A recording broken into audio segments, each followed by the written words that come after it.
নাটোরের সিংড়ায় ছোট চৌগ্রামের সরকারি খালগুলো এখনও আওয়ামী লীগের প্রভাবশালীদের দখলে।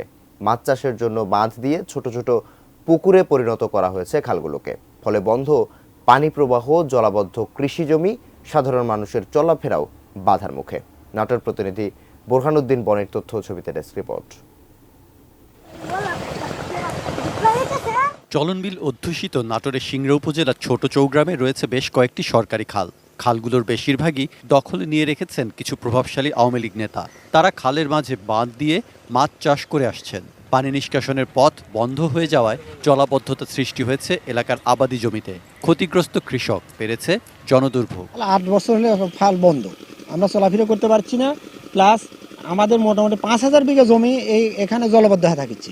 এক সময় পানি এই দিক দিয়ে নৌকা চলাচল করতে, এখন জলাবদ্ধ হয়ে গেছে, কোনো কিছু যাইতে পারে না, আসতে পারে না। বর্ষার সময় এই বাড়ি থেকে ওই বাড়িতে আমরা পার হতে পারি না।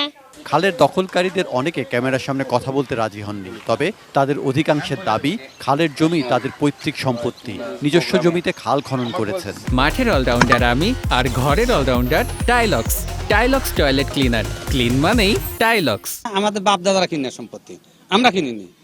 সেখানে পুকুর দিয়ে আমরা মাছ চাষ করতেছি, এটা অবৈধভাবে কোনো কিছুই আমরা জোর জবরদস্তি প্রভাব খাটায় যে করতেছি তা না। প্রশাসন বলছে সরকারি খাল কেউ দখল করতে পারে না। খাল মুক্ত করতে দখলদারদের বিরুদ্ধে ব্যবস্থা নেওয়া হবে।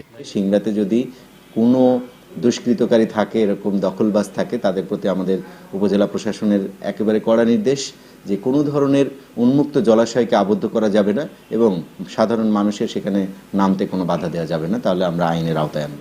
ভুক্তভোগী এলাকাবাসী বলছেন, আগে খাল উদ্ধারের চেষ্টা হলেও প্রভাবশালীদের কারণে তা সম্ভব হয়নি। সরকারি কর্মকর্তারা পরিদর্শন করে গেলেও কোনো ব্যবস্থা নেওয়া হয়নি। বর্তমান সরকারের কাছে প্রতিকার চাইছেন তারা। Saikat Dasgupta, desk report, ATN news.